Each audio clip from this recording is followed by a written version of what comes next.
ಮನಸೊಗಸು ಎನ್ನುವಂತೆ ಹಿರಿಯ ಅಧಿಕಾರಿಗಳ ಮಾರ್ಗದರ್ಶನ ಹಾಗೂ ಈಗಿನ ಅಧಿಕಾರಿಗಳ ಆಲೋಚನೆ ಹಾಗೂ ಅಭಿಪ್ರಾಯಗಳೊಂದಿಗೆ ಮೊಟ್ಟ ಮೊದಲ ಬಾರಿಗೆ ನಮ್ಮ ಕವಿಮಂ ಲೆಕ್ಕಾಧಿಕಾರಿಗಳ ಸಂಘದಲ್ಲಿ ಕನ್ನಡ ರಾಜ್ಯೋತ್ಸವವನ್ನು ಆಚರಿಸಲು ಮುನ್ನುಡಿ ಇಟ್ಟಿರುವುದು ನಮ್ಮೆಲ್ಲರ ಹೆಮ್ಮೆಯ ವಿಷಯ. ವೇದಿಕೆಯ ಮೇಲಿರುವ ತಮ್ಮೆಲ್ಲರ ಅನುಮತಿಯ ಮೇರೆಗೆ ಈ ಒಂದು ಶುಭ ಸಮಾರಂಭದ ಕಾರ್ಯಕ್ರಮವನ್ನು ಪ್ರಾರಂಭಿಸುತ್ತಿದ್ದೇವೆ. ನಾನು ಭಾಗ್ಯ, ಲೆಕ್ಕಾಧಿಕಾರಿ.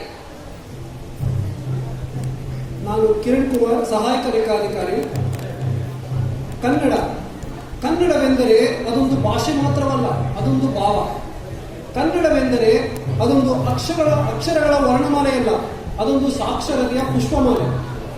ಕನ್ನಡವೆಂದರೆ ಬರಿಯ ಗಣ್ಣಿಗೆ ಅದೊಂದು ಭಾಷಾ ಮಾಧ್ಯಮ, ಆದರೆ ಒಳಗಣ್ಣಿಗೆ ಅದೊಂದು ಭಾವ ಮಾಧ್ಯಮ. ಆಡಲು ಅನೇಕ ಭಾಷೆ, ಸಿಗುವುದು ಸಾವಿರ ಭಾಷೆ, ಭಾವದಿಂದ ಬದುಕಲಿರುವುದೊಂದೇ ಅದುವೇ ಕನ್ನಡ ಭಾಷೆ. ಕನ್ನಡದ ಬಂಧುಗಳೇ, ಆದಿಕವಿ ಪಂಪನಿಂದ ಹಿಡಿದು ಇಂದಿನ ಹಂಪರವರೆಗೂ ಕನ್ನಡಕ್ಕಾಗಿ ದುಡಿದ ಪ್ರಾಜ್ಞ ಮಹನೀಯರು ಎಷ್ಟೋ. ಇತಿಹಾಸದ ಪುಟಕ್ಕೆ ಸಿಗುವುದು ಇಷ್ಟ ಆದರೆ ಪುಟಕ್ಕೆ ಸಿಗದು ಇನ್ನೆಷ್ಟೋ. ಕನ್ನಡಕ್ಕೆ ಅವರ ಪಾತ್ರ ಹಾಗೂ ಸೇವೆ ಸ್ಮರಣೀಯವಾದದ್ದು.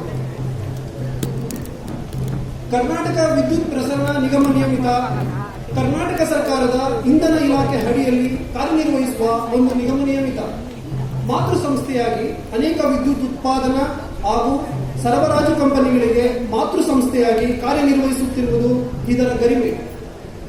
ಕರ್ನಾಟಕ ವಿದ್ಯುತ್ ಶಕ್ತಿ ಮಂಡಳಿ ಲೆಕ್ಕಾಧಿಕಾರಿಗಳ ಸಂಘ ನಮ್ಮ ದೇಶದಲ್ಲಿಯೇ ಪ್ರತ್ಯೇಕವಾಗಿ ಲೆಕ್ಕಾಧಿಕಾರಿಗಳಿಗಾಗಿಯೇ ಸಂಘ ಹಾಗೂ ಬೆಳ್ಳಿ ಹಬ್ಬ ಕಟ್ಟಡವನ್ನು ಹೊಂದಿರುವ ಏಕೈಕ ಸಂಘವೆಂದರೆ ಅದು ನಮ್ಮ ಲೆಕ್ಕಾಧಿಕಾರಿಗಳ ಸಂಘ.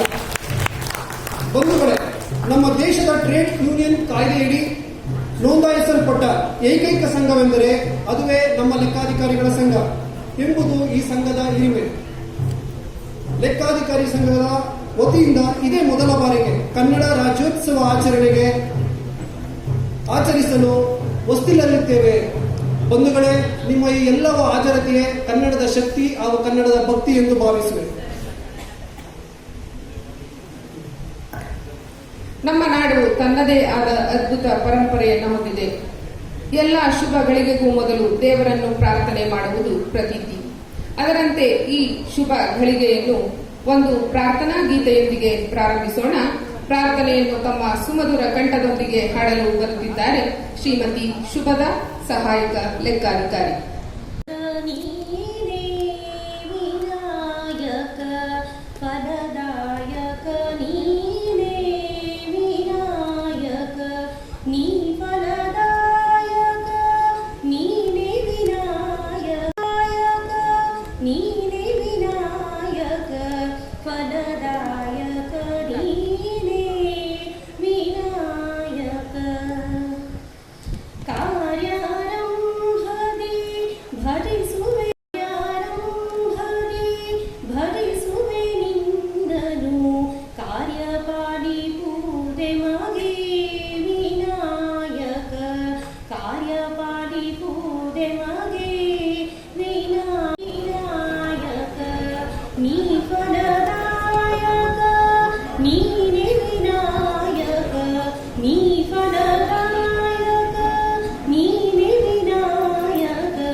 ಶುಭದರವರಿಗೆ ತಮ್ಮ ಚಪ್ಪಾಳೆಯ ಮುಖಾಂತರ ಧನ್ಯವಾದಗಳು.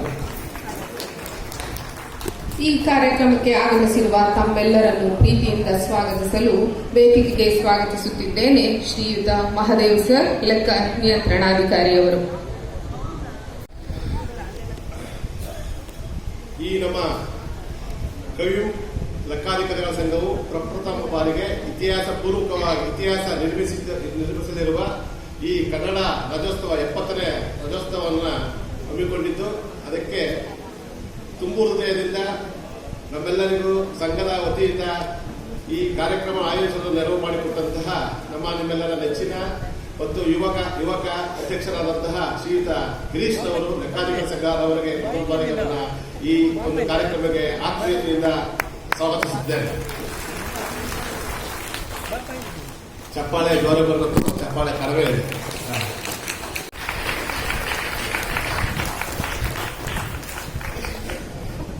ಈ ಒಂದು ಸುಂದರ ಕಾರ್ಯಕ್ರಮಕ್ಕೆ ವಿಶೇಷ ಮುಖ್ಯ ಅತಿಥಿಗಳಾಗಿ ನಮ್ಮ ಕರೆಗೆ ಹೋಗ್ಬಿಟ್ಟು ಆಗಮಿಸಿರುವ ಶ್ರೀಯುತ ಧರ್ಮೇಂದ್ರ ಕುಮಾರ್ ಅರೇನಹಳ್ಳಿಯರವರು, ಸಿವಿಲ್ ಇಂಜಿನಿಯರ್ ಮತ್ತು ಇತಿಹಾಸಕಾರರು, ಮೈಸೂರು. ಇವರು ಕೂಡ ಜೋರಾದ ಚಪ್ಪಾಳೆಯೊಂದಿಗೆ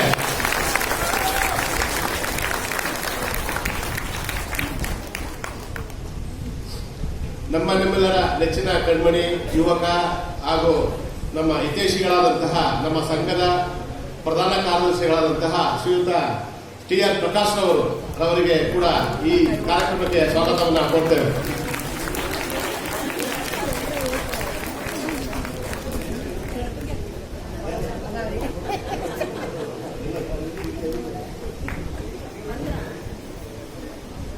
ಹಾಗೇನೆ ನಮ್ಮ ಲೆಕ್ಕಾಧಿಕಾರಿ ಸಂಘದ ಚಿರಯುವಕ ಅಂತ ನಾವು ಭಾವಿಸಿದ್ದೀವಿ. ನಮ್ಮ ಸಂಘದ ಹಿರಿಯ ಉಪಾಧ್ಯಕ್ಷರಾಗಿ ಕಾರ್ಯನಿರ್ವಹಿಸುತ್ತಿರುವ ಶ್ರೀಯುತ ರಮೇಶ್ ಅವರಿಗೆ ಕೂಡ ಸ್ವಾಗತವನ್ನು ಕೊಡ್ತೇವೆ.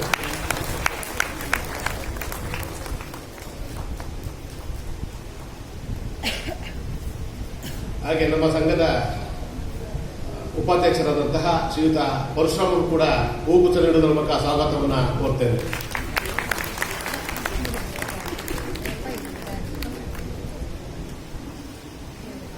ನಮ್ಮ ಸಂಘದ ಸಂಘಟನಾ ಚತುರರಾದಂಥ ಸದಾ ಪಾದರಸದಂತಹ ಕಾರ್ಯನಿರ್ವಹಿಸುತ್ತಿರುವ ಶ್ರೀಯುತ ನಿಮ್ಮೆಲ್ಲರ ನೆಚ್ಚಿನ ಯುವಕ ಆದಂತಹ ಸಂಘಟನಾ ಕಾರ್ಯನಿರ್ವಹಿಸಿದಂತಹ ಶ್ರೀಯುತ ಧನಂಜಯನವರಿಗೆ ಸ್ವಾಗತವನ್ನು ಕೋರ್ತೇವೆ.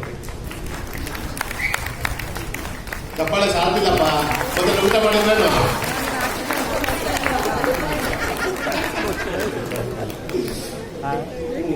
ಅದೇ ರೀತಿ ನಮ್ಮ ಸಂಘದ ಖಜಾಂಚಿಗಳಾಗಿ ಕಾರ್ಯನಿರ್ವಹಿಸುತ್ತಿರುವಂತಹ ಶ್ರೀಮತಿ ಗಾಯತ್ರಿ ರವರು ಕೂಡ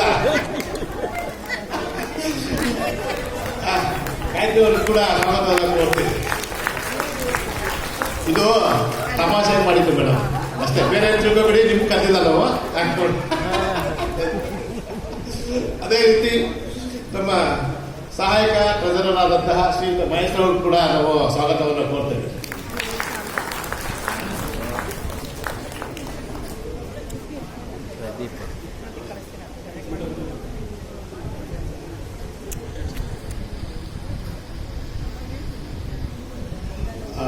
ಸಹಾಯಕ ಖಜಾಂಚಿಯಾಗಿ ಕಾರ್ಯನಿರ್ವಹಿಸುತ್ತಿರುವ ಎಲ್ಲರಿಗೂ ಕಣ್ತುಂಬಿಕೊಳ್ಳುವ ದೇಹಧಾರಣೆ ಹೊಂದಿರುವಂತಹ ಶ್ರೀಯುತ ಪ್ರದೀಪ್ ಅವರಿಗೆ ಸ್ವಾಗತವನ್ನು ಕೊಡ್ತೇವೆ.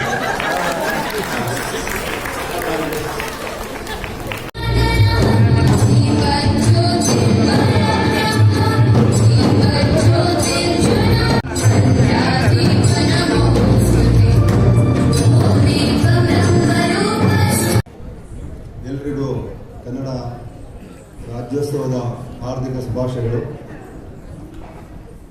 ಈ ಕಾರ್ಯಕ್ರಮಕ್ಕೆ ಆಗಮಿಸಿರ್ತಕ್ಕಂಥ ನಮ್ಮ ಸಂಘದ ಅಧ್ಯಕ್ಷರು, ಸಂಘದಲ್ಲಿ ನಾವು ಒಂದಿಷ್ಟು ಚಟುವಟಿಕೆಗಳನ್ನು ಮಾಡಬೇಕು ಅಂತ ಹೇಳಿ ತೀರ್ಮಾನ ಮಾಡಿದಾಗ ಭಾಳಷ್ಟು ಬೇರೆ ಬೇರೆ ಚಟುವಟಿಕೆಗಳನ್ನು ನಾವು ಆಯೋಜನೆ ಮಾಡಲಿಕ್ಕೆ ಪ್ರಾರಂಭ ಮಾಡ್ತಿದ್ವಿ. ಆದರೆ ಕಾಲಘಟ್ಟದಲ್ಲಿ ಅದು ಏನಾಗ್ತಿತ್ತು, ಅಧಿಕಾರಿಗಳ ಕಾರ್ಯಕ್ರಮಕ್ಕೆ ಬರೋಕ್ಕಾಗ್ತಿಲ್ಲ. ಅವ್ರನ್ನ ಎಲ್ಲರನ್ನೂ ಒಗ್ಗೂಡಿಸ್ಕೊಂಡು ಒಂದು ಕಾರ್ಯಕ್ರಮ ಮಾಡಬೇಕು ನಾವು ಅಂತ ಹೇಳಿ ತೀರ್ಮಾನ ಮಾಡಿ ಈ ಕನ್ನಡ ರಾಜ್ಯೋತ್ಸವನ ಪ್ರಥಮ ಬಾರಿಗೆ ನಮ್ಮ ಸಂಘದಲ್ಲಿ ನಾವು ಮಾಡೋಣ. ಅದೊಂದಿಷ್ಟು ವೈವಿಧ್ಯಮಯವಾಗಿರುತ್ತೆ. ಮತ್ತು ನಾವೊಂದಿಷ್ಟು ನಮ್ಮ ಒಂದು ಕನ್ನಡದ ಅಭಿರುಚಿಗೆ ಮತ್ತು ಕನ್ನಡದ ನಮ್ಮ ಪ್ರೇಮಕ್ಕೆ ನಾವು ವಾಪಸ್ ಏನಾದರೂ ಒಂದಿಷ್ಟು ಕೊಡುಗೆನ ಕೊಡ್ಬೋದು ಈ ರೂಪದಲ್ಲಿ. ಮತ್ತು ನಾವು ಆ ಕನ್ನಡ ರಾಜ್ಯೋತ್ಸವದ ಒಂದು ಔಚಿತ್ಯತೆಯನ್ನು, ಅದ್ರ ಇಂಪಾರ್ಟೆನ್ಸನ್ನು ಹೇಳ್ಬೋದು ಅನ್ನೋದು ಒಂದು ನಮ್ಮ ಕಾರ್ಯಕ್ರಮದ ಉದ್ದೇಶ ಆಗಿತ್ತು. ಈ ದಿಸೆಯಲ್ಲಿ ನಾವೆಲ್ಲ ಪದಾಧಿಕಾರಿಗಳು ಮತ್ತು ನಮ್ಮ ಅಧ್ಯಕ್ಷರೆಲ್ಲ ಸೇರಿಕೊಂಡು ಒಂದು ಕಾರ್ಯಕ್ರಮವನ್ನು ಇವತ್ತು ನಾವು ಆಯೋಜನೆ ಮಾಡಿದ್ದೀವಿ. ಈ ಕಾರ್ಯಕ್ರಮ ಆಯೋಜನೆ ಮಾಡೋದಕ್ಕೆ ನಾವು ಮುಖ್ಯವಾಗಿ ಒಂದಿಷ್ಟು ಯಾರನ್ನ ನಾವು ಈ ಕಾರ್ಯಕ್ರಮವನ್ನು ಉದ್ದೇಶ ಮಾಡಬೇಕು ಕರಿಬೇಕು ಅಂದಾಗ ನಮಗೆ ಈ ಒಂದು ಸಿವಿಲ್ ಇಂಜಿನಿಯರ್ ಮತ್ತು ಪ್ರಖ್ಯಾತ ಅವರು ಯೂಟ್ಯೂಬರ್ ಅಂತ ಹೇಳಿದ್ರೆ ತಪ್ಪಾಗಲಿಕ್ಕಿಲ್ಲ, ಧರ್ಮೇಂದ್ರ ಕುಮಾರ್ ಅವರು ಕನ್ನಡದ ಬಗ್ಗೆ, ಕನ್ನಡ ನಾಡಿನ ಇತಿಹಾಸ, ಐತಿಹಾಸಿಕ ವಿಚಾರಗಳು, ಪ್ರಾಚೀನ್ಯವಾಗಿ ನಾವೆಲ್ಲ ಹೇಗೆ ಸದೃಢರಿದ್ದೀವಿ ಮತ್ತು ಹೇಗೆ ನಾವು ಅವನತಿಗೆ ಹೋಗ್ತಾ ಇದ್ದೀವಿ, ಇವತ್ತಿನ ಕಾಲಘಟ್ಟದಲ್ಲಿ ನಮ್ಮ ವ್ಯವಸ್ಥೆ ಹೇಗಿದೆ, ನಾವು ಹೇಗೆ ನಮ್ಮ ಕನ್ನಡತನವನ್ನು ಉಳಿಸ್ಕೋಬೇಕು ನಮ್ಮಲ್ಲಿ ಅನ್ನೋದು ಒಂದು. ಅದರ ಬಗ್ಗೆ ನನಗೆ ಸೂಚ್ಯವಾಗಿ ನಮ್ಮ ಹತ್ರ ಅವರು ಇವತ್ತು ಮಾತಾಡಲಿಕ್ಕೆ ಇದ್ದಾರೆ. ನಾನು ಅವರನ್ನು ನಾವು ಕರೆಯೋದು ತುಂಬಾ ಅರ್ಥಪೂರ್ಣ ಅಂತ ಅಂದ್ಕೊಂಡು ನಾವು ಇವತ್ತು ಈ ಕಾರ್ಯಕ್ರಮದಲ್ಲಿ ಕರೆದಿದ್ವಿ. ಜೊತೆಗೆ ಈ ಒಂದು ಕಾರ್ಯಕ್ರಮವನ್ನು ನಾವು ಮುನ್ನುಡಿಯಾಗಿ ಪ್ರಾರಂಭ ಮಾಡಿದ್ದೀವಿ. ಮುಂದಿನ ದಿನಗಳಲ್ಲಿ ನಾವು ಇಂಥ ಕಾರ್ಯಕ್ರಮವನ್ನು ಪ್ರತಿ ವರ್ಷ ಮಾಡಬೇಕು ಅಂತ ಅಂದಾಗ ಈ ಒಂದು ಸಂಘಕ್ಕೆ ವಿಶೇಷವಾಗಿ ಬಹಳಷ್ಟು ಕೊಡುಗೆಯನ್ನು ಕೊಟ್ಟಿರ್ತಕ್ಕಂಥ ಮತ್ತು ಒಂದು ಸೀನಿಯಾರಿಟಿ ಅಂತ ಬಂದಾಗ, ಜ್ಯೇಷ್ಠತೆ ಲೆಕ್ಕದಲ್ಲಿ ಬಂದಾಗ ಯಾರು ಪ್ರಾರಂಭದಿಂದ ಇದ್ದಾರೆ ಅವರ ಇಬ್ಬರನ್ನ ನಾವು ಅಧ್ಯಕ್ಷರನ್ನ ಈ ಸಂದರ್ಭದಲ್ಲಿ ಇವತ್ತಿನ ಕಾರ್ಯಕ್ರಮದಲ್ಲಿ ನಾವು ಸನ್ಮಾನಿಸಬೇಕು ಅಂತ ನಮ್ದೊಂದು ತೀರ್ಮಾನದ ವಿಚಾರ ಇತ್ತು. ಈ ದಿಸೆಯಲ್ಲಿ ನಾವು ಇವತ್ತು ಅತ್ಯಂತ ಹಿರಿಯರು ಮತ್ತು ಚೈತನ್ಯಶೀಲರಾಗಿರ್ತಕ್ಕಂಥ ಶ್ರೀಯುತ ಸುಬ್ಬಣ್ಣ ಸರ್ ಅವ್ರನ್ನ ನಾವು ಇವತ್ತು ನಮ್ಮ ಕಾರ್ಯಕ್ರಮದಲ್ಲಿ ಸನ್ಮಾನಿಸಲಿಕ್ಕೆ ನಾವು ಯೋಚನೆ ಮಾಡಿದ್ವಿ. ಅವ್ರು ಬಂದಿದ್ದಾರೆ. ಅವರನ್ನು ನಾನು ನಿಮ್ಮೆಲ್ಲರ ಪರವಾಗಿ ಮತ್ತೊಮ್ಮೆ ಅಭಿನಂದನೆ ಮಾಡ್ತೀನಿ. ಹಾಗೆ ಪ್ರೇಮ್ ಕುಮಾರ್ ಸರ್ ಬಂದಿದ್ದಾರೆ. ಅವರು ಸಹ ಈ ಸಂಘದ ಅಧ್ಯಕ್ಷರಾಗಿದ್ರು ಮತ್ತು ಸಾಕಷ್ಟು ಸಂಘಕ್ಕೆ ಅವರ ಕೊಡುಗೆ ಇದೆ. ಅವರನ್ನು ಸಹ ನಾನು ಈ ಸಂದರ್ಭದಲ್ಲಿ ನಾವು ಸನ್ಮಾನ ಮಾಡೋದಕ್ಕೆ ಕರೆದಿದ್ವಿ. ಅವರು ಹೃತ್ಪೂರ್ವಕವಾಗಿ ಒಪ್ಪಿ ಬಂದಿದ್ದಾರೆ. ಅವರನ್ನು ನಾನು ಈ ಕಾರ್ಯಕ್ರಮದ ಪರವಾಗಿ ನಾನು ನಿಮಗೆ ಸ್ವಾಗತ ಮಾಡ್ತೀನಿ ಸರ್ ಮತ್ತೊಂದು ಸಾರಿ. ಆಕ್ಚುಲಿ ನಮ್ಮ ಈ ಸಂಘದ ಕಟ್ಟಡಕ್ಕೆ ಹೊಸ ಆಯಾಮ ತಂದುಕೊಟ್ಟು ಜೀವಂತವಾಗಿ ಇಟ್ಟಿರ್ತಕ್ಕಂಥದ್ದು ಪ್ರತಿ ಸೆಕೆಂಡ್ ಸ್ಯಾಟರ್ಡೆ ಗಾಯತ್ರಿ ಅವರು. ಅವರ ಒಂದು ನಿಜವಾಗಿ ಸಂಘದ ಚಟುವಟಿಕೆಗಳಲ್ಲಿ ಒಂದು ಸಾಹಿತ್ಯಿಕವಾಗಿ ಮತ್ತು ನಮ್ಮ ಕನ್ನಡದ ಎಲ್ಲ ಪ್ರಕಾರಗಳನ್ನ ಅತ್ಯಂತ ಶ್ರೇಷ್ಠ ವ್ಯಕ್ತಿಗಳು ಏನೆಲ್ಲ ಕನ್ನಡಕ್ಕಾಗಿ ಕೊಟ್ಟಿದ್ದಾರೆ ಅವರನ್ನ ಗುರುತಿಸಿಬಿಟ್ಟು ಕಾರ್ಯಕ್ರಮವನ್ನ ಒಂದು ತಿಂಗಳು ಮುಂಚಿತವಾಗಿಯೇ ಆಯೋಜನೆ ಮಾಡಿ ಈ ಒಂದು ನಮ್ಮ ಸಭಾಂಗಣದಲ್ಲಿ ಪ್ರತಿ ಸೆಕೆಂಡ್ ಸ್ಯಾಟರ್ಡೆ ಕಾರ್ಯಕ್ರಮ ಮಾಡ್ತಾರೆ. ಅದು ಎಡೆಮರಿಕಾಯಿ ತರ ಅವರು ಯಾವಾಗಲೂ ಕನ್ನಡವನ್ನು ನಿಜವಾಗಿ ಎಲ್ಲರಿಗೂ ಗೊತ್ತಿಲ್ಲದೇ ತನ್ನ ಕನ್ನಡತನಕ್ಕಾಗಿ ಅವರು ಕೊಡುಗೆಯನ್ನು ಕೊಡ್ತಿದ್ದಾರೆ. ಅವರನ್ನು ಸಹ ನಾವು ಈ ಸಂದರ್ಭದಲ್ಲಿ ಸನ್ಮಾನಿಸೋದು ತುಂಬಾ ಔಚಿತ್ಯಪೂರ್ಣ ಅಂತ ಹೇಳಿಬಿಟ್ಟು ನಾವು ಭಾವಿಸಿದ್ದೇವೆ. ಅವರು ಬಂದಿದ್ದಾರೆ. ಅವರಿಗೂ ಸಹ ನಾನು ಮತ್ತೊಮ್ಮೆ ಅಭಿನಂದನೆ ಮಾಡ್ತೀನಿ. ನಾನು ಕನ್ನಡ ಕಾರ್ಯಕ್ರಮದ ಬಗ್ಗೆ ಅಧಿಕಾರಿಗಳಿಗೆ ಕನ್ನಡದ ಅವಶ್ಯಕತೆ ಏಕೆ ಇದೆ ಮತ್ತೆ ನಾವು ಅಧಿಕಾರಿಗಳ ಸಂಘದಲ್ಲಿ ಇದ್ದು ಕನ್ನಡತನಕ್ಕೆ ನಾವೇನ್ ಮಾಡಬೇಕಾಗಿದೆ, ಕನ್ನಡವನ್ನ ಹೇಗೆ ನಮ್ಮ ಆಡಳಿತ ಭಾಷೆಯಲ್ಲಿ ಬಳಸಬೇಕು, ಮತ್ತೆ ಒಟ್ಟಾರೆ ಕನ್ನಡದ ಭಾಷೆಗೆ, ಕನ್ನಡದ ಸಾಹಿತ್ಯದ ವಿಚಾರಕ್ಕಾಗಿ, ಕನ್ನಡದ ಉಳಿವಿಕೆಗೆ ನಾವೆಲ್ಲ ಏನು ನಮ್ಮ ಕಚೇರಿಗಳಲ್ಲಿ ಮತ್ತೆ ನಮ್ಮ ವ್ಯವಸ್ಥೆಯಲ್ಲಿ, ಆಡಳಿತ ವ್ಯವಸ್ಥೆಯಲ್ಲಿ ಕನ್ನಡತನವನ್ನು ಹೇಗೆ ಮಾಡಬೇಕು. ಸರ್ಕಾರ ಆಲ್ರೆಡಿ ಎಲ್ಲ ಆಡಳಿತ ಯಂತ್ರದಲ್ಲಿ ಕನ್ನಡವನ್ನ ಬಳಸಬೇಕು, ಕನ್ನಡವೇ ಪ್ರಾಧಾನ್ಯವಾದ ಭಾಷೆ ಆಗಬೇಕು, ಕನ್ನಡವನ್ನ ನಮ್ಮ ಆಡಳಿತ ಭಾಷೆಯಾಗಿ ಮಾಡಿ ಹೇಳಿದ್ದಾರೆ. ಆದರೆ ನಾವು ಕನ್ನಡವನ್ನ ನಮ್ಮ ಆಡಳಿತ ಭಾಷೆಯಲ್ಲಿ ಬಳಸಲಿಕ್ಕೆ ಬಹಳಷ್ಟು ತೊಡಕಿರ್ಬೋದು. ಮತ್ತೆ ನಮ್ಮ ಆಡಳಿತದ ಅನುಕೂಲತೆಗಾಗಿ ಅಥವಾ ಒಂದು ಸಾಮೂಹಿಕ ಮಾಧ್ಯಮದ ಭಾಷೆಯಾಗಿ ನಾವು ಕನ್ನಡವನ್ನು ಬಳಸೋದು ಕಡಿಮೆ ಆಗಿದೆ. ನಮಗೆ ಒಂದು ಪಾಶ್ಚಾತ್ಯ ಭಾಷೆ ಒಂದು ತುಂಬಾ ಅನಾಯಾಸವಾಗಿ ಬಂದ್ಬಿಟ್ಟಿದೆ, ಅಥವಾ ಅದರ ಒಂದು ಪರಿಣಾಮ ಅಥವಾ ಪ್ರೇರಣೆ ಜಾಸ್ತಿ ಇದೆ. ಯಾಕೆ ಈ ತರ ಆಗ್ತದೆ ಅಂದ್ರೆ ನಮ್ಮ ಆಡಳಿತ ವ್ಯವಸ್ಥೆಯಲ್ಲಿ ಅದೊಂದು ಅರಿವಿಲ್ಲದೆ ಸೇರ್ಕೊಂಡಿದೆ. ಕನ್ನಡವನ್ನು ಬಳಸಬೇಕು ಅಂತ ಇದ್ರೂ ಬೇರೆ ಬೇರೆ ಕಾರಣಕ್ಕಾಗಿ ನಾವು ಕನ್ನಡವನ್ನು ಬಳಸಕ್ ಆಗ್ತಾ ಇಲ್ಲ.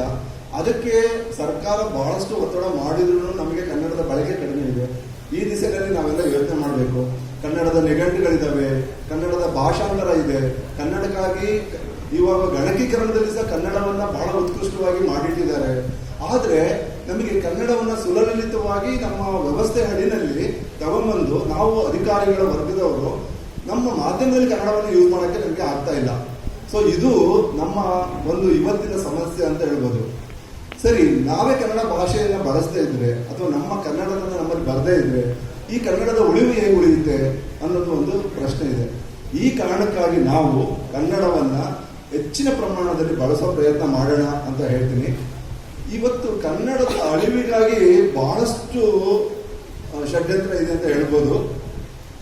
ಯಾಕೆಂದ್ರೆ ನಾವೆಲ್ಲರೂ ಇವತ್ತು ಮೊಬೈಲ್ ಯೂಸ್ ಮಾಡ್ತಾ ಇದ್ದೀವಿ. ಬೇರೆ ಬೇರೆ ಎಲ್ಲ ಮೊಬೈಲಿನ ಇಂಟರ್ಫೇಸ್ಗಳಲ್ಲಿ ನಾವು ನೋಡ್ತಾ ಇದ್ದೀವಿ. ಕನ್ನಡದ ಬಳಕೆಗೆ ಯಾವತ್ತೂ ನಮ್ಮ ಬಳಕೆದಾರರ ಸ್ನೇಹಿಯಾಗೇ ಇಲ್ಲ. ಇವತ್ತು ಇಂಗ್ಲಿಷು ಬಹಳ ಸುಲಭದಲ್ಲಿ ನಾವು ಮೊಬೈಲ್ ಭಾಷೆ ಮಾಡ್ತೀವಿ. ನಮ್ಮ ಕನ್ನಡ ನಾಡಿನ ಎಲ್ಲ ಜನಗಳು ಮೊಬೈಲ್ ಯೂಸ್ ಮಾಡ್ತಿದ್ದಾರೆ. ಆದ್ರೆ ಅವರು ಕಷ್ಟಪಟ್ಟು ಇಂಗ್ಲಿಷ್ನಲ್ಲೇ ವ್ಯವಹಾರ ಮಾಡಕ್ ನೋಡ್ತಾರೆ ಹೊರತು ಅವರಿಗೆ ಕನ್ನಡ ಸುಲಭವಾಗಿ ಒಂದು ಮಾಧ್ಯಮವಾಗಿ ಯೂಸ್ ಮಾಡಕ್ ಬರ್ತಾ ಇಲ್ಲ. ಈ ದಿಸೆಯಲ್ಲಿ ಗಣಕ ಪರಿಷತ್ ಆಗಲಿ, ಸಾಹಿತ್ಯ ಪರಿಷತ್ ಆಗಲಿ, ಸರ್ಕಾರಗಳು ಜನಸಾಮಾನ್ಯರಲ್ಲಿ ಕನ್ನಡ ಉಳಿದಿರೋದ್ರಿಂದ ಆ ದಿಸೆಯಲ್ಲಿ ಕನ್ನಡವನ್ನ ಅಭಿವೃದ್ಧಿ ಮಾಡೋದಕ್ಕೆ ಮತ್ತು ನಮ್ಮ ಮಾಧ್ಯಮದ ಭಾಷೆ ಕನ್ನಡವಾಗಿರ್ಲಿಕ್ಕೆ ಅವರು ಬಹಳ ಪ್ರಯತ್ನ ಮಾಡಬೇಕು ಅನ್ನೋದು ನಮ್ಮ ಒಂದು ಒತ್ತಾಸೆ ಇದೆ. ಈ ದಿಸೆಯಲ್ಲಿ ಮುಂದಿನ ದಿನಗಳಲ್ಲಿ ಈ ಒಂದು ಕ್ಷೇತ್ರದಲ್ಲಿ ಬಹಳಷ್ಟು ಬದಲಾವಣೆ ಆಗಲಿ.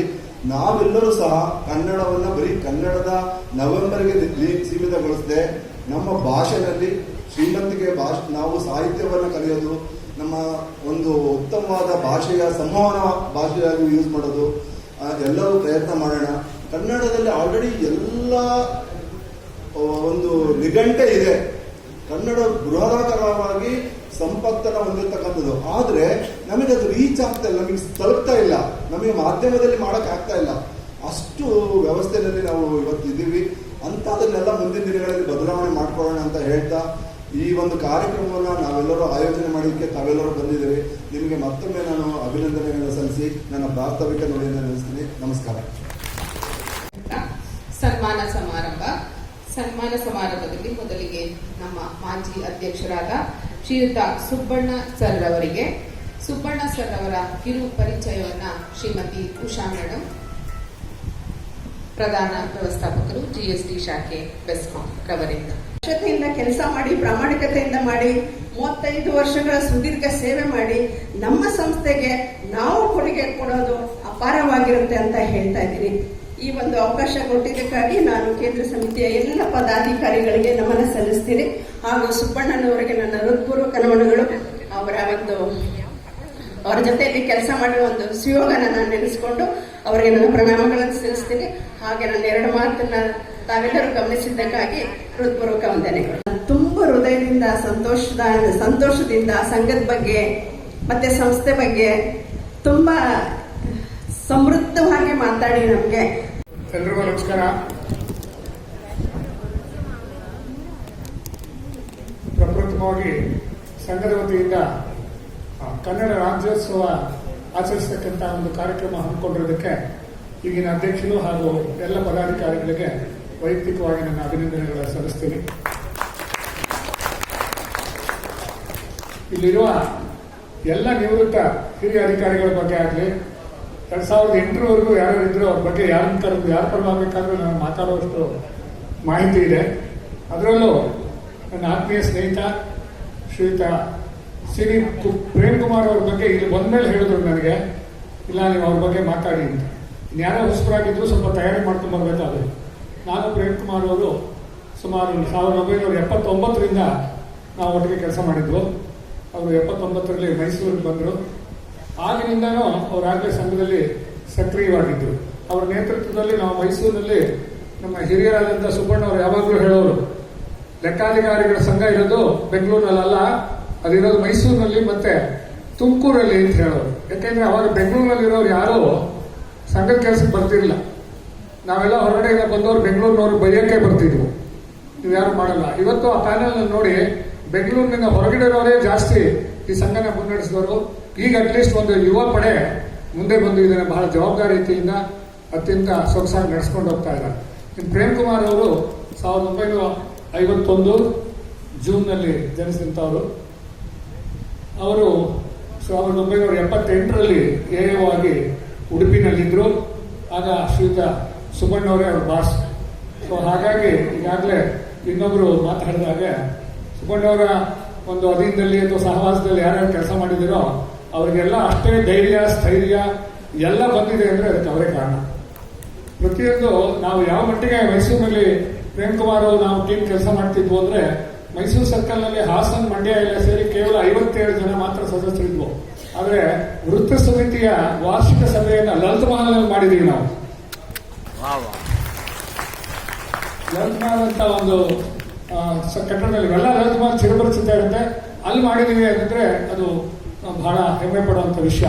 ಪ್ರೇಮ್ ಕುಮಾರ್ ಅವ್ರ ಜೊತೆ ಅವರು 88ರಲ್ಲಿ ಈ ಸಂಘದ ಅಧ್ಯಕ್ಷರಾದರು ಬೆಂಗಳೂರಿಗೆ ಬಂದ ಮೇಲೆ.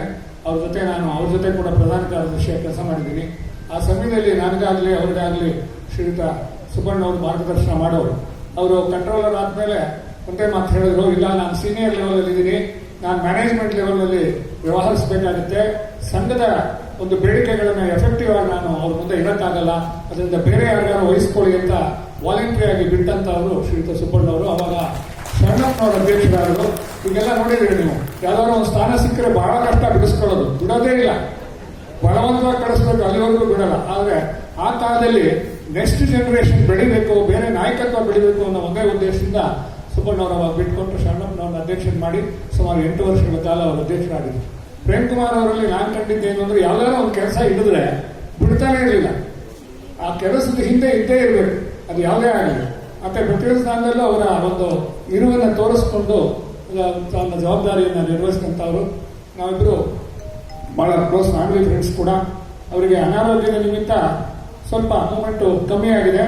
ಹಾಗಾಗಿ ಆದರೂ ಕೂಡ ಇವತ್ತು ಈ ಸಂಘ ಅವರು ಒಬ್ಬ ಮಾಜಿ ಅಧ್ಯಕ್ಷರು ಅನ್ನೋದನ್ನು ಗುರುತಿಸಿ ಅವರು ಕರೆದು ಸನ್ಮಾನ ಮಾಡ್ತಾ ಇದ್ದಾರೆ. ಹಾಗೂ ಅವರ ಮುಂದಿನ ದಿನಗಳಲ್ಲಿ ಅವರ ಆರೋಗ್ಯ ಸುಧಾರಿಸಿ ನೆಮ್ಮದಿಯ ಜೀವನ ಸಾಗಿಸಲಿ ಅಂತ ಹೇಳಿ ಈ ಸಂದರ್ಭದಲ್ಲಿ ದೇವರಲ್ಲಿ ಪ್ರಾರ್ಥಿಸ್ತೀನಿ. ಬೆಂಗಳೂರು ನಾನು 91 ಬಂದಾಗ ನನಗೆ ಬಾಡಿಗೆ ಮನೆ ಹುಡುಕೊಟ್ಟಿದ್ದು ವಿಜಯನಗರದಲ್ಲಿ. ನನ್ನ ಮಗನಿಗೆ ಸ್ಕೂಲ್ನಲ್ಲಿ ಸೀಟ್ ಕೊಡಿಸೋದು ಎಲ್ಲ ಟೈಮಲ್ಲೂ ನಾವು ಒಟ್ಟಿಗೆ ಕೆಲಸ ಮಾಡಿದ್ದೀವಿ.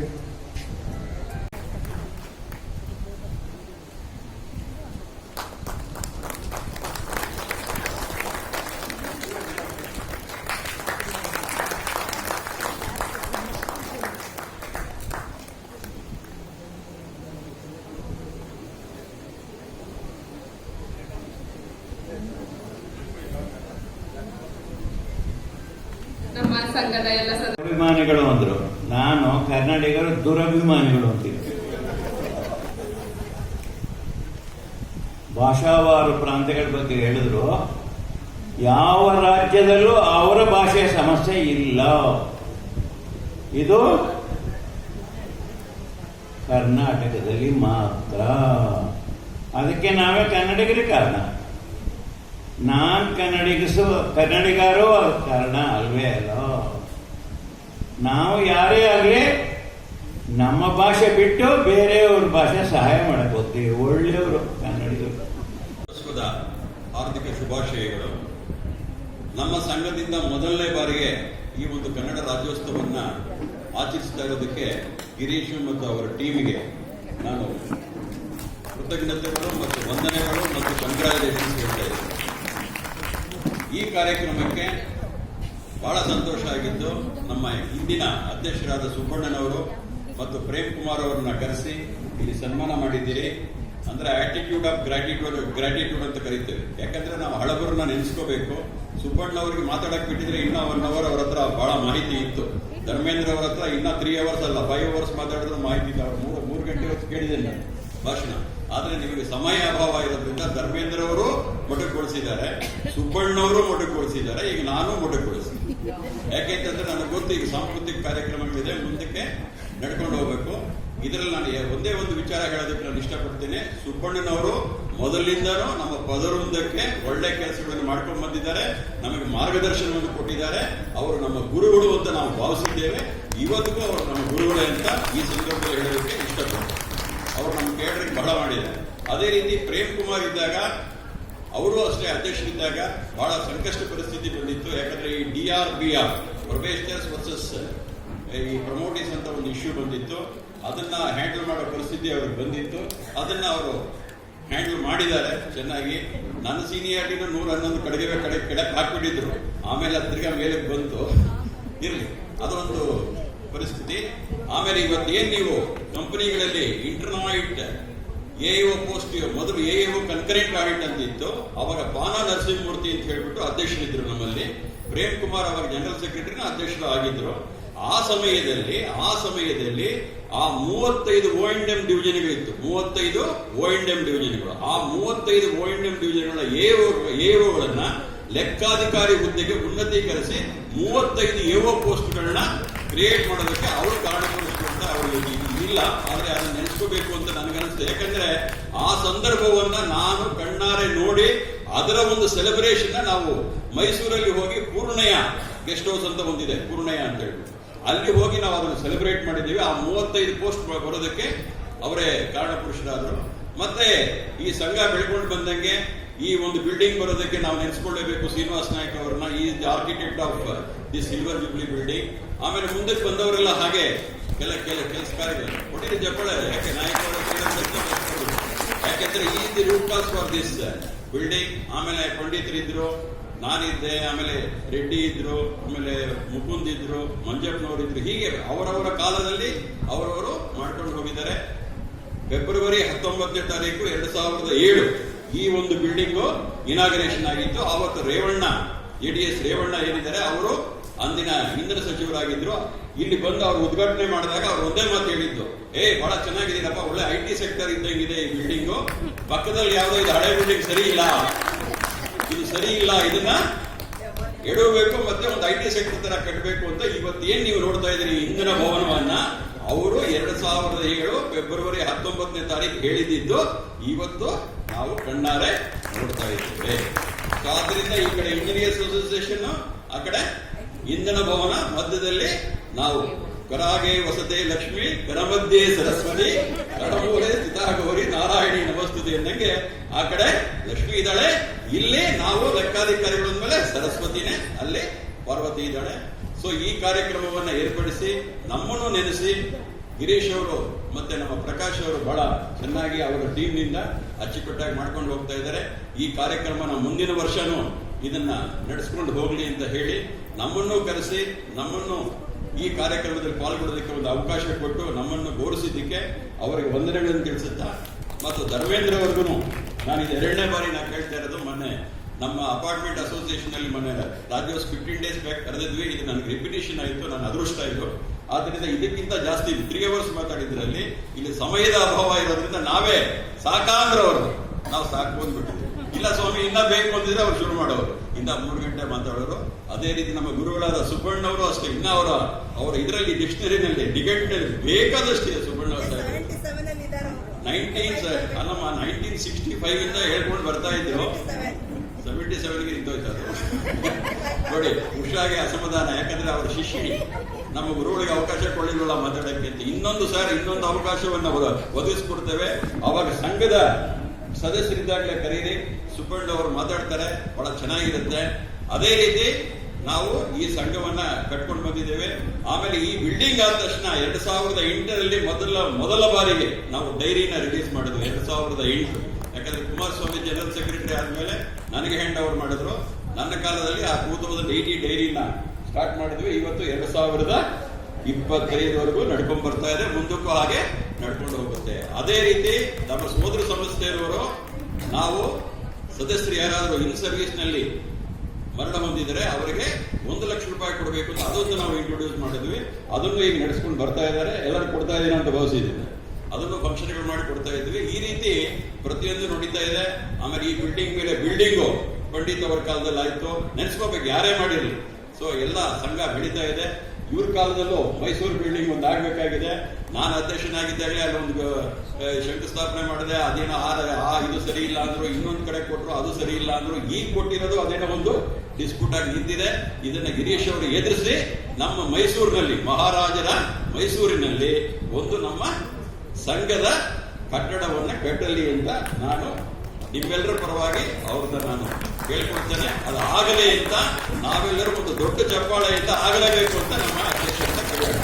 ಅದನ್ನು ನಡೆಸ್ಕೊಳ್ತಾರೆ ಅಂತ ಹೇಳ್ತಾ ಈ 2 ಮಾತನ್ನು ಹೇಳಲು ಅವಕಾಶ ಕೊಟ್ಟ ನಿಮ್ಮೆಲ್ಲರಿಗೂ ವಂದಿಸಿ ಎಲ್ಲರಿಗೂ ಮತ್ತೊಮ್ಮೆ ಕನ್ನಡ ರಾಜ್ಯೋತ್ಸವದ ಶುಭಾಶಯಗಳನ್ನು ತಿಳಿಸುತ್ತಾ ನನ್ನ 2 ಮಾತುಗಳಿಗೆ ವಿರಾಮವನ್ನು ಕೊಡ್ತಾ ಇದ್ದೇನೆ. ಎಲ್ರಿಗೂ 70ನೇ ವರ್ಷದ ಕನ್ನಡ ರಾಜ್ಯೋತ್ಸವದ ಶುಭಾಶಯಗಳು. ನಾವು ಅಧಿಕಾರ ವಹಿಸ್ಕೊಂಡಾಗಿಂದ ನಮ್ಮ ಸದಸ್ಯರಿಗೆ ಯಾವ್ದಾದ್ರು ಒಂದು ಕಾರ್ಯಕ್ರಮ ಮಾಡ್ತಾ ಇರಬೇಕು, ನಮ್ಮ ಸಂಘದ ಕಚೇರಿನ ಬಂದು ಎಲ್ಲರೂ ಭೇಟಿ ನೀಡಬೇಕು ಅಂತೇಳಿ ಒಂದು ಉತ್ತಮವಾದಂಥ ಒಂದು ಉದ್ದೇಶ ಇಟ್ಕೊಂಡು ನಾವೆಲ್ಲ ಏನು ಪದಾಧಿಕಾರಿಗಳು ನಮ್ಮ ಕೇಂದ್ರ ಕಾರ್ಯಕಾರಿ ಸಮಿತಿ ಸದಸ್ಯರಿದ್ದೀವಿ ಚರ್ಚೆ ಮಾಡೋಂಥ ಸಂದರ್ಭದಲ್ಲಿ ಇದೊಂದು ಕಾರ್ಯಕ್ರಮ ಮಾಡೋಣ ಸರ್, ಯಾಕಂದ್ರೆ ನಾವು ಕನ್ನಡಿಗರಾಗಿ ಕರ್ನಾಟಕ ರಾಜ್ಯದವರಾಗಿ ಈ ಒಂದು ಕಾರ್ಯಕ್ರಮನ ಮಾಡಲಿಲ್ಲ ಅಂದ್ರೆ ಸರಿ ಹೋಗಲ್ಲ. ಇದೊಂದು ಕಾರ್ಯಕ್ರಮನ ನಮ್ಮ ಈ ಒಂದು ಅವಧಿಯಲ್ಲಿ ಮಾಡೋಣ ಅಂತೇಳಿ ನಾವೆಲ್ಲರೂ ವಿಚಾರ ಮಾಡಿದಾಗ ನಮ್ಮೆಲ್ಲ ಪದಾಧಿಕಾರಿಗಳು ಒಮ್ಮನಸ್ಸಿನಿಂದ ಹೌದು ಸರ್ ಇದೊಂದು ಒಳ್ಳೆ ವಿಚಾರ, ನಾವು ಈ ಕಾರ್ಯಕ್ರಮ ಮಾಡೋಣ ಅಂತೇಳಿ ಎಲ್ಲ ನಿರ್ಧಾರ ಮಾಡಿದ್ವಿ. ಅದು ಇವತ್ತು ಈ ಒಂದು ಸಭಾಂಗಣದಲ್ಲಿ ನಾವೆಲ್ಲರೂ ಕಾಣ್ತಾ ಇದ್ದೀವಿ. ನಿಮ್ಗೆಲ್ಲರೂ ಅನ್ಸಿರ್ಬೋದು ಏನು ಇಷ್ಟು ವಿಜೃಂಭಣೆಯಿಂದ ಮಾಡಿದ್ದಾರೆ ಅಂತೇಳಿ. ಯಾಕೆಂದ್ರೆ ನಮ್ಮ ಧರ್ಮೇಂದ್ರ ಕುಮಾರ್ ಸರ್ ಹೇಳ್ದಂಗೆ ನಾವು ಕನ್ನಡಿಗರು ಅಂತ ಹೇಳ್ಕೊಳ್ಳಕ್ಕೆ ಹಿಂದೆ ಮುಂದೆ ನೋಡುವಂತ ಒಂದು ಸಂದರ್ಭ ಬಹಳ ಕಡೆ ನೋಡ್ತಾ ಇದೀವಿ. ಆದ್ರೆ ಸರ್ ಒಂದು ವಿಚಾರ ತಿಳಿಸಕ್ಕೆ ಇಷ್ಟಪಡ್ತೀನಿ. ನಮ್ಮ ಏನು ಈ ಒಂದು KPTCL ಮತ್ತೆ ಎಸ್ಕಾಮ್ಸ್ ಇದೀವಿ, ಇಲ್ಲಿ ನಮ್ಮಲ್ಲಿ ಬಹಳಷ್ಟು ಏನು ನಮ್ಮ ಕಾರ್ಯ ವಿಧಾನದಲ್ಲಿ ನಾವು ಕನ್ನಡನ ಬಹಳಷ್ಟು ಅನುಸರಿಸ್ತಾ ಇದ್ದೀವಿ ಅನ್ನೋದನ್ನ ಹೇಳಕ್ಕೆ ನಿಜಕ್ಕೂ ನನಗೆ ತುಂಬಾ ಖುಷಿ ಆಗುತ್ತೆ. ಯಾಕೆಂದ್ರೆ ನಮ್ಮ ಸಂಸ್ಥೆಯಲ್ಲಿ ನಾವು ಕರ್ನಾಟಕ ರಾಜ್ಯದ ಏನೇ ಸುತ್ತೋಲೆಗಳು ಬಂದರೂ ಕೂಡ ನಮ್ಮ ಸುಬ್ಬಣ್ಣ ಸರ್ ಹೇಳ್ತಾ ಇದ್ರು ಸುತ್ತೋಲೆಗಳು ಬರ್ತಾ ಇದಾವೆ, ಆದ್ರೆ ನಾವು ಅದನ್ನ ಅನುಷ್ಠಾನ ಮಾಡ್ತಾ ಇಲ್ಲ ಅಂತೇಳಿ. ಆದ್ರೆ ಸರ್ ನಮ್ಮಲ್ಲಿ ಸಾಕಷ್ಟು ನಾವು ಕನ್ನಡನ ಬಳಸುವಂತ ಒಂದು ಕಾರ್ಯಕ್ರಮ ಹಮ್ಮಿಕೊಂಡಿದ್ದೀವಿ, ನಾವೆಲ್ಲರೂ ಕೂಡ ಬಳಸ್ತಾ ಇದೀವಿ ಸರ್ ಅಂತ ಈ ಸಂದರ್ಭದಲ್ಲಿ ಹೇಳಕ್ಕೆ ನಾನು ಇಷ್ಟಪಡ್ತೀನಿ ಸರ್. ಮತ್ತೆ ನಾವು ಏನು ಈ ಕರ್ನಾಟಕ ರಾಜ್ಯೋತ್ಸವನ ಆಚರಣೆ ಮಾಡ್ತಾ ಇದ್ದೀವಿ, ನಮ್ಮೆಲ್ಲರಿಗೂ ತಿಳಿದಿರಂಗೆ ಈಗ ಆಲ್ರೆಡಿ ಕನ್ನಡದ ಬಗ್ಗೆ, ನಮ್ಮ ಸಂಸ್ಕೃತಿ ಬಗ್ಗೆ, ನಾಡಿನ ಬಗ್ಗೆ, ನುಡಿ ಬಗ್ಗೆ ನಮ್ಮ ಧರ್ಮೇಂದ್ರ ಕುಮಾರ್ ಸರ್ ಅವರು ಬಹಳ ವಿಶಾಲವಾಗಿ ವಿಸ್ತೃತವಾಗಿ ಈಗ ಆಲ್ರೆಡಿ ತಿಳಿಸ್ಬಿಟ್ಟಿದ್ದಾರೆ. ಅವ್ರು ಹೇಳಿರೋ ವಿಚಾರದಲ್ಲಿ ಕೆಲವು ತುಣುಕನ್ನ ನಾನು ಇಲ್ಲಿ ಹೇಳೋದಾದ್ರೆ, ಯಾಕೆಂದ್ರೆ ಸುಮಾರು ರಾಜ ಮಹಾರಾಜರು ಚಾಲುಕ್ಯನಿಂದ ಹಿಡಿದು ಎಲ್ಲ ನಮ್ಮ ಮೈಸೂರು ಮಹಾರಾಜರ ಆದಿಯಾಗಿ ನಮ್ಮ ಕನ್ನಡ ಇಷ್ಟು ಮಟ್ಟಕ್ಕೆ ಬೆಳೆಯೋದಕ್ಕೆ ಅವರೆಲ್ಲರ ಒಂದು ಸಹಕಾರ ನಮಗೆ ಬಹಳಷ್ಟು ಇದೆ. ನಾನು ಯಾವುದೋ ಒಂದು ಇದನ್ನ ವಿಚಾರ ನೋಡ್ತಾ ಇದ್ದೆ, ಕನ್ನಡ ಸಾಹಿತ್ಯ ಪರಿಷತ್ ಅಂತ ಹೇಳಿ ಧಾರವಾಡಲ್ಲಿ ಮೊದಲನೇ ಬಾರಿಗೆ ಏನು ನಮ್ಮ ಆಲೂರು ವೆಂಕಟರಾವ್ ಅವರು ಇದ್ದಾರೆ, ಅವರು ಕರ್ನಾಟಕ ವಿದ್ಯಾವರ್ಧಕ ಸಂಘ ಅಂತೇಳಿ ಒಂದು ಸಂಘನ ಕಟ್ತಾರೆ. ಯಾಕೆಂದ್ರೆ ನಾವೆಲ್ಲ ಏನು ಅರ್ಧ ಹಂಚೋಗಿದ್ವಿ, ನಾವೆಲ್ಲರೂ ಒಗ್ಗೂಡ್ಬೇಕಾದ್ರೆ ಒಂದು ಸಂಘ ಬೇಕು. ಆ ಸಂಘ ಕಟ್ಟಿ ಆ ಸಂಘದ ಮುಖೇನ ನಾವು ಯಾವುದೇ ಒಂದು ವಿಚಾರನ ನಾವು ತರಬೇಕಾಗತ್ತೆ. ಸಂಘ ಇಲ್ಲ ಅಂದ್ರೆ ನಾವು ಬೆಳೆಯೋದಕ್ಕೆ ಕಷ್ಟ ಆಗತ್ತೆ ಅಂತೇಳಿ ಅವತ್ತಿನ ಕಾಲದಲ್ಲಿ ಅವರೆಲ್ಲ ನಿರ್ಧಾರ ಮಾಡಿ ಆಲೂರು ವೆಂಕಟರಾಯರನ್ನ ನಾವು ಈ ಸಂದರ್ಭದಲ್ಲಿ ನೆನೆಸಲೇಬೇಕು. ಅವರೆಲ್ಲ ಸೇರಿ ಈ ಒಂದು ಸಂಘನ ಕಟ್ತಾರೆ. ಆ ಕಟ್ಟದಂತ ಸಂದರ್ಭದಲ್ಲಿ ನಾವೆಲ್ಲರೂ ಏನು 20 ಭಾಗವಾಗಿ ಹಂಚೋಗಿತ್ತು ಈ ಒಂದು ಕರ್ನಾಟಕ ಕನ್ನಡ ಭಾಷೆ ಮಾಡ್ತಾ ಇದ್ದಂತ ಒಂದು ರಾಜ್ಯಗಳು, ಅದನ್ನೆಲ್ಲ ಒಟ್ಟುಗೂಡ್ಸಕ್ಕೆ ಅವರೆಲ್ಲ ಶ್ರಮ ವಹಿಸಿ ಇವತ್ತು ನಮ್ಮ ಈ ಒಂದು ಮೈಸೂರು ರಾಜ್ಯ ಆಯ್ತು 1995 ಎಲ್ಲ ರಾಜ್ಯಗಳಾದಾಗ ಈ ಕರ್ನಾಟಕನು ಕೂಡ ಒಂದು ಫಾರ್ಮ್ ಆಯಿತು. ಆ ಸಂದರ್ಭದಲ್ಲಿ ಮೈಸೂರು ರಾಜ್ಯ ಆಗಿದ್ದು ಮುಂದೆ ಅದೇ ರೀತಿಯಾಗಿ ಅದು 1973 ಕರ್ನಾಟಕವಾಗಿ ನಾಮಕರಣ ಆಯಿತು. ಅಂದಿನಿಂದ ಇವತ್ತರೆಗೂ ನಾವು ಕರ್ನಾಟಕ ಅಂತ ಹೇಳಿ ಇಟ್ಕೊಂಡ್ ಬಂದಿದ್ವಿ. ಕರ್ನಾಟಕ ಅಂದ್ರೆ ಅದು ಸಂಸ್ಕೃತ ಪದದಿಂದ ಬಂದಿರುವಂತ ಒಂದು ಪದ. ಆ ಕರ್ನಾಟಕ ಅಂದ್ರೆ ಬಹಳ ಎತ್ತರ ಪ್ರದೇಶ ಅಂತ ಹೇಳಿ ನಾವೆಲ್ಲ ಒಂದ್ ಕಡೆ ಓದ್ಕೊಂಡಿದ್ವಿ. ಈಗ ನಾವು ಎತ್ತರ ಪ್ರದೇಶದಲ್ಲಿದ್ದೀವಿ, ನಾವು ಕನ್ನಡಿಗರು ಎತ್ತರದಲ್ಲಿ ಇದೀವಿ ಅಂತೇಳಿ ನಾವೆಲ್ಲರೂ ಭಾವಿಸಿ ನಮ್ಮ ಕನ್ನಡದ ಹೆಮ್ಮೆ ಬಗ್ಗೆ ನಾವೆಲ್ಲ ಕಡೆ ಮಾತಾಡ್ತೀವಿ, ಎಲ್ಲ ಕಡೆ ಇದನ್ನ ಪಸರಿಸ್ತೀವಿ ಅಂತ ಹೇಳ್ತಾ ನಾನು ಈ ಸಂದರ್ಭದಲ್ಲಿ ಹಾಜರಿರುವ ನಮ್ಮ ಎಲ್ಲ ಹಿರಿಕರು, ನಮ್ಮ ಧರ್ಮೇಂದ್ರ ಕುಮಾರ್ ಸರ್ ಹಾಗೂ ನಿಮ್ಮೆಲ್ಲರಿಗೂ ಹೇಳಿ ಇದೇ ಸಂದರ್ಭದಲ್ಲಿ, ಯಾಕೆಂದ್ರೆ ಇನ್ನು ಕಲ್ಚರಲ್ ಆಕ್ಟಿವಿಟೀಸ್ ಇದೆ, ಬಹಳಷ್ಟು ತಯಾರಿ ಮಾಡ್ಕೊಂಡಿದ್ದಾರೆ ನಮ್ಮ ಮಹಿಳಾ ಸದಸ್ಯರು ಮತ್ತೆ ನಮ್ಮ ಪುರುಷ ಸದಸ್ಯರು, ಅವ್ರಿಗೆ ಅವಕಾಶ ಕೊಡಬೇಕು. ಇನ್ನು ಸಾಕ 1-2 ಅವರ್ ಕಾರ್ಯಕ್ರಮ ಆಗತ್ತೆ. ದಯವಿಟ್ಟು ತಾವು ಯಾರು ಹೋಗ್ಬಾರ್ದು ಅಂತ ಈ ಸಂದರ್ಭದಲ್ಲಿ, ಯಾಕಂದ್ರೆ ಕಾರ್ಯಕ್ರಮ ಮಾಡಿರೋದೇ ನಿಮ್ಗಳಿಗೋಸ್ಕರ, ನೀವುಗಳಿಲ್ಲ ಅಂದ್ರೆ ಕಾರ್ಯಕ್ರಮಕ್ಕೆ ಮೆರುಗು ಬರೋದಿಲ್ಲ. ಈಗ ತಾನೇ ಸಿದ್ದಪ್ಪಾಜಿ ಸರ್ ಅವ್ರನ್ನ ನಾನು ನೋಡಿದೆ, ಇವಾಗ ಅವರು ನಮ್ಮ ಮಾಜಿ ಪ್ರಧಾನ ಕಾರ್ಯದರ್ಶಿ ಆಗಿದ್ರು, ಅವರು ಸಹ ಬಂದಿದ್ದಾರೆ. ಮತ್ತೆ ನಮ್ಮ ಪೆದ್ದ ವೀರಣ್ಣಗೌಡರು ಬಂದಿದ್ದಾರೆ ಹುಬ್ಳಿಯಿಂದ, ಅನ್ವೇಶ್ ಪಾಟೀಲ್ ಸರ್ ಅವರು ಬಂದಿದ್ದಾರೆ. ನಿಜಕ್ಕೂ ಈ ಒಂದು ಕಾರ್ಯಕ್ರಮ ಮಾಡ್ತಾ ಇದ್ದಾರೆ ಅಂತ ಹುಬ್ಳಿಯಿಂದ ನಮ್ಮ ಎಲ್ಲ ಹಲವಾರು, ನಮ್ಮ ಬೀದರಿಂದ ನಮ್ಮ ಕಟ್ಟಿಮುನಿಯವರು ಬಂದಿದ್ದಾರೆ, CEC ನಮ್ಮ ಕರ್ನಾಟಕದ ಏನು ಮುಕ್ಕುಟ ಅಂತ ಹೇಳ್ತೀವಿ ಆ ಮುಕ್ಕುಟದಿಂದ ಬಂದಿದ್ದಾರೆ, ಅವ್ರ ಮಗಂದು ಒಂದು ಕಾರ್ಯಕ್ರಮನೂ ಕೂಡ ಇದೆ. ಹಾಗೆ ತುಮಕೂರಿಂದ ನಮ್ಮ AO ಅವರು ಬಂದಿದ್ದಾರೆ, ಹಾಗೆ ಸಾಕಷ್ಟು ನಮ್ಮ ಸೀನಿಯರ್ಸ್ ಬಂದಿದ್ದಾರೆ. ನಾವು ಈ ಒಂದು ಸಂದರ್ಭದಲ್ಲಿ ನಮ್ಮ ಏನು ಹಿರಿಯ ಅಧ್ಯಕ್ಷರುಗಳು, ಮಾಜಿ ಅಧ್ಯಕ್ಷರುಗಳಿದ್ರು ನಮ್ಮ ಸಂಘಕ್ಕೆ, ನಮ್ಮ ಒಂದು ಕೇಡರ್ ಡೆವಲಪ್ಮೆಂಟ್ಗೆ ಏನು ದುಡ್ದಿದ್ದಾರೆ ಅದನ್ನ ಇವತ್ತಿನ ಪೀಳಿಗೆಗೆ ಅದನ್ನ ಪರಿಚಯ ಮಾಡಬೇಕು ಅನ್ನೋ ಉದ್ದೇಶ ಇಟ್ಕೊಂಡು ನಮ್ಮ ಹೈರಾರ್ಕಿ ಪ್ರಕಾರ ಸೀನಿಯರ್ಸ್ ಇಬ್ರು ಅಧ್ಯಕ್ಷರನ್ನ ಅಟ್ಲೀಸ್ಟ್ ಈ ಸಂದರ್ಭದಲ್ಲಿ ನಾವು ಅವ್ರಿಗೆ ಸನ್ಮಾನ ಮಾಡಿ ನಮ್ಮ ಯುವಕರಿಗೆ ಅವ್ರ ಬಗ್ಗೆ, ಅವರ ಒಂದು ವಿಚಾರದ ಬಗ್ಗೆ ತಿಳಿಸ್ಬೇಕು ಅನ್ನೋ ಒಂದು ಉದ್ದೇಶ ಇಟ್ಕೊಂಡು ನಾವು ಇವತ್ತು ಮೊದಲಿಗೆ ಸುಬ್ಬಣ್ಣ ಸರ್ನ ಮತ್ತೆ ಪ್ರೇಮ್ ಕುಮಾರ್ ಸರ್ ಅವ್ರನ್ನ ಹೋಗಿ ಅವ್ರನ್ನ ವಿಚಾರ ಮಾಡಿ ಕರೆದಾಗ ಅವ್ರು ಬಹಳ ತುಂಬು ಮನಸ್ಸಿನಿಂದ, ಇಲ್ಲಪ್ಪ ಇಷ್ಟು ವರ್ಷಗಳಾದ್ಮೇಲೆ ನಮ್ಮ ಜ್ಞಾಪಿಸ್ಕೊಂಡು ನೀವು ಕರೀತಾ ಇರಾ, ಬಹಳ ಖುಷಿ ಆಗ್ತಾ ಇದೆ, ನಾನು ಖಂಡಿತ ಬರ್ತೀನಿ ಅಂತ ಹೇಳಿ ಸಾಹೇಬ ಹುಮ್ಮಸ್ಸಿಂದ ಒಪ್ಕೊಂಡಿದ್ರು. ಅದೇ ರೀತಿ ಪ್ರೇಮ್ ಕುಮಾರ್ ಸರ್ ಅವರು ಅಷ್ಟೇ, ಅವ್ರಿಗೆ ನಡೆಯೋದಕ್ಕೆ ಕಷ್ಟ ಆಗ್ತಾ ಇದೆ, ಅವ್ರ ಆರೋಗ್ಯ ಸ್ಥಿತಿ ಸುಸ್ಥಿರವಾಗಿಲ್ಲ. ಆದರೂ ಸಹ ಅವ್ರ ಮನೆಯವರು ಮೇಡಮ್ ಅವರು ಇಲ್ಲ ನಾನು ಕಳಿಸ್ಕೊಡ್ತೀನಿ ಬರ್ತಾರೆ, ಅವ್ರಿಗೆ ತುಂಬಾ ಖುಷಿ ಆಗುತ್ತೆ ಅಂತ ಹೇಳಿ ಅವ್ರ ಒಪ್ಪಿಗೆ ಕೊಟ್ಟ ಮೇಲೆ ನಾವು ಅವ್ರಿಗೆ ಸನ್ಮಾನ ಮಾಡುವಂತ ಒಂದು ವಿಚಾರ ಇಟ್ಕೊಂಡ್ವಿ. ಇವತ್ತು ಸಾಹೇಬ್ರು ಅಷ್ಟು ಇದರಲ್ಲೂ ಕೂಡ ಇವತ್ತು ಬಂದು ಇವನ್ ಅಲ್ಲೇ ಸನ್ಮಾನ ಮಾಡ್ತೀವಿ ಅಂದ್ರೆ ಇಲ್ಲ ನಾನು ಮೇಲೆ ಬರ್ತೀನಿ ಅಂತ ಹೇಳಿ ಬಂದು ಇವತ್ತು ಸನ್ಮಾನ ಸ್ವೀಕರಿಸಿದ್ದಾರೆ. ಇವ್ರಿಗೆಲ್ಲ ಸನ್ಮಾನ ಮಾಡಿ ಇವರ ಆಶೀರ್ವಾದ ಪಡೆಯುವಂತ ಒಂದು ಅವಕಾಶ ಇವತ್ತು ನಮ್ಗೆ ಸಿಕ್ಕಿದೆ ಅಂತ ಹೇಳಿ ನನಗೆ ನಿಜಕ್ಕೂ ಹೆಮ್ಮೆ ಇದೆ. ಅದಕ್ಕೆ ನಮ್ಮೆಲ್ಲ ಸದಸ್ಯರು ಹುಮ್ಮಸ್ಸಿಂದ ಅವ್ರಿಗೆ ಹೃತ್ಪೂರ್ವಕವಾದ ಅಭಿನಂದನೆ ಸಲ್ಲಿಸಬೇಕು ಅಂತ ಹೇಳಿ ನಾನು ಈ ಸಂದರ್ಭದಲ್ಲಿ ಕೇಳ್ಕೊತೀನಿ. ಅದೇ ರೀತಿ ನಮ್ಮ ಸುಬ್ರಹ್ಮಣ್ಯಂ ಸರ್ ಇರ್ಬೋದು ಅಥವಾ ನಮ್ಮ ಕುಮಾರಸ್ವಾಮಿ ಸರ್ ಇರ್ಬೋದು, ರಾಮನ್ ಸರ್ ಅವ್ರು ಇರ್ಬೋದು, ನಾವು ಯಾವುದೇ ಸಂದರ್ಭದಲ್ಲಿ ಫೋನ್ ಮಾಡಿ ಇಲ್ಲ ಸರ್ ಈ ತರ ಹಿಂಗಿದೆ ವಿಚಾರ ಅಂದಾಗ ಅವ್ರ ಅನುಭವಗಳನ್ನ ನಮ್ಮ ಜೊತೆಲಿ ಹಂಚ್ಕೊಂಡು ಇಲ್ಲಪ್ಪ ಈ ತರ ಮಾಡಿ ನೀವು ಬಹಳ ಚೆನ್ನಾಗಿ ಕಾರ್ಯಕ್ರಮಗಳು ಮಾಡ್ತಾ ಇದ್ದೀರಾ, ಸಂಘನ ಬಹಳ ಉತ್ತಮವಾದ ರೀತಿಯಲ್ಲಿ ತಗೊಂಡು ಹೋಗ್ತಾ ಇದ್ದೀರಾ, ಇನ್ನು ಮುಂದಿನ ರೀತಿಯಲ್ಲಿ ಇಂಥ ಕಾರ್ಯಕ್ರಮಗಳು ಮಾಡಿ ಅಂತ ಹೇಳಿ ನಮಗೆ ಬಹಳಷ್ಟು ಗೈಡ್ ಮಾಡ್ತಾ ಇದ್ದಾರೆ. ಅವರಿಗೆ ನಾನು ನಿಜಕ್ಕೂ ಚಿರುಣಿಯಾಗಿದ್ದೀನಿ. ನಿಮ್ಮ ಸಹಕಾರ ಇದೇ ರೀತಿ ಇರಲಿ ಸರ್, ನಾನು ಸದಾ ನಿಮ್ಮಲ್ಲಿ ಇದನ್ನು ಕೇಳ್ಕೊತಾ ಇದ್ದೀನಿ. ಮತ್ತೆ ಮುಂದಿನ ದಿನಗಳಲ್ಲೂ ಅಷ್ಟೇ ನಿಮ್ಗೆ ಏನೇ ಒಂದು ವಿಚಾರ ಟಿವಿ ಇದ್ರೂ ಅದು ನಮಗೆ ಎನಿ ಟೈಮ್ ನೀವು ನಮ್ಗೆ ಕರೆ ಮಾಡಿ ಇಲ್ಲಪ್ಪ ಈ ತರ ಇದೆ ಅಂತ ಹೇಳಿ ತಾವು ದಯವಿಟ್ಟು ನಮಗೆ ಸಹಕಾರ ಕೊಡಬೇಕು, ನಿಮ್ಮ ಮಾರ್ಗದರ್ಶನ ಕೊಡಬೇಕು ಅಂತ ಹೇಳಿ ನಾನು ಈ ಸಂದರ್ಭದಲ್ಲಿ ಕೇಳ್ಕೊತೀನಿ. ಅದೇ ರೀತಿ ನಮ್ಮ ಗುರುಗಳು ರಾಮಾಯಣ ಅವರು ಬಂದಿದ್ದಾರೆ. ಅವರು ನನ್ನ ಇವತ್ತು ಏನು ಸಂಸ್ಥೆಗೆ ಸೇರಿದಾಗಿಂದ ನಾನು ಈ ಮಟ್ಟಕ್ಕೆ ಬೆಳೆಯಕ್ಕೆ ಅವರು ಒಬ್ರು ಮೂಲ ಕಾರಣರು. ನನಗೆ ಗುರುಗಳು ಕೂಡ ಅವರು ನಮ್ಮ ಯೂನಿಯನ್ ಅಲ್ಲಿ ಲೋಕಲ್ ಕಮಿಟಿ ಸೆಕ್ರೆಟರಿ ಆಗಿ ರಿಟೈರ್ಡ್ ಆಗಿದ್ರು. ಅವರು ಸಹ ಈ ಕಾರ್ಯಕ್ರಮಕ್ಕೆ ಬಂದಿದ್ದಾರೆ. ಹಾಗೆ ಇಲ್ಲಿ ಈ ಸಭೆಗೆ ನಮ್ಮ ಒಂದು ಸಂಘದ ಕರೆಗೆ ಹೋಗ್ಬಿಟ್ಟು ನಮ್ಮ ಎಲ್ಲ ಪದಾಧಿಕಾರಿಗಳು, ಕೇಂದ್ರ ಕಾರ್ಯಕಾರಿ ಸಮಿತಿ ಸದಸ್ಯರು ಎಲ್ಲ ಒಗ್ಗಟ್ಟಿಂದ ಇಷ್ಟು ಅಚ್ಚುಕಟ್ಟಾಗಿ ಕಾರ್ಯಕ್ರಮ ಮಾಡೋದಕ್ಕೆ ಎಲ್ಲರೂ ಕೂಡ ಶ್ರಮವಹಿಸಿದ್ದಾರೆ. ಅವರೆಲ್ಲರೂ ಕೂಡ ನಾನು ಸಂಘದ ಪರವಾಗಿ ಧನ್ಯವಾದ ತಿಳಿಸಕ್ಕೆ ಇಷ್ಟಪಡ್ತೀನಿ. ಮತ್ತೆ ಎಲ್ಲ ಸದಸ್ಯರು ಏನು ಈ ಒಂದು ಕಾರ್ಯಕ್ರಮದಲ್ಲಿ ಭಾಗಿಯಾಗಿರ, ಮತ್ತೆ ಕಲ್ಚರಲ್ ಪ್ರೋಗ್ರಾಮ್ ಅಲ್ಲಿ ಇಲ್ಲ ನಾನೊಂದು ಪ್ರೋಗ್ರಾಮ್ ಕೊಡ್ತೀನಿ ನಾನೊಂದು ಪ್ರೋಗ್ರಾಮ್ ಕೊಡ್ತೀನಿ ಅಂತ ಹೇಳಿ ರಿಟೈರ್ಡ್ ಆಗಿರೋರು, ಸರ್ವಿಸ್ ಅಲ್ಲಿ ಇರೋರು ಎಲ್ಲರೂ ಕೂಡ ಬಹಳ ಉತ್ಸುಕತೆಯಿಂದ ಈ ಒಂದು ಕಾರ್ಯಕ್ರಮದಲ್ಲಿ ಭಾಗಿಯಾಗಿರ ನಿಮ್ಮೆಲ್ಲರಿಗೂ ಕೂಡ ನನ್ನ ಸಂಘದ ಪರವಾಗಿ ನನ್ನ ಕೃತಜ್ಞತೆಯನ್ನು ಸಲ್ಲಿಸ್ತಾ ನನ್ನ ಅಧ್ಯಕ್ಷೀಯ ಭಾಷಣವನ್ನ ಇಷ್ಟಕ್ಕೆ ಮೊಟಕುಗೊಳಿಸಿ ನನ್ನ ಭಾಷಣ ಮುಗಿಸ್ತಾ ಇದ್ದೀನಿ. ಧನ್ಯವಾದಗಳು. ಸಿರಿಗನ್ನಡಂಗಳಿಗೆ ಸಿರಿಗನ್ನಡಂ ಬಾಳಿಗೆ. Thank you.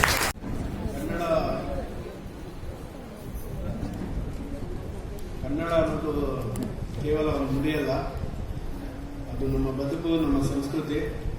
ಕನ್ನಡವನ್ನು ಬಳಸೋಣ, ಜಗತ್ತಿನಾದ್ಯಂತ ಪಸರಿಸೋಣ ಅಂತ ಹೇಳುತ್ತಾ ಈ ಕಾರ್ಯಕ್ರಮವನ್ನು ಯಶಸ್ವಿಯಾಗಿ ನಡೆಸಿಕೊಟ್ಟ ಎಲ್ಲ ನಮ್ಮ ಮುಖ್ಯ ಅತಿಥಿಯಾದ ಧರ್ಮೇಂದ್ರ ಕುಮಾರ್ ಸರ್ ಮತ್ತು ನಮ್ಮ ಎಲ್ಲ ಪದಾಧಿಕಾರಿಗಳು, ಅಧ್ಯಕ್ಷರು, ಪ್ರಧಾನ ಕಾರ್ಯದರ್ಶಿ ಮತ್ತು ಇತರ ಪದಾಧಿಕಾರಿಗಳು ಮತ್ತು ತಮ್ಮೆಲ್ಲರಿಗೂ ಧನ್ಯವಾದಗಳು.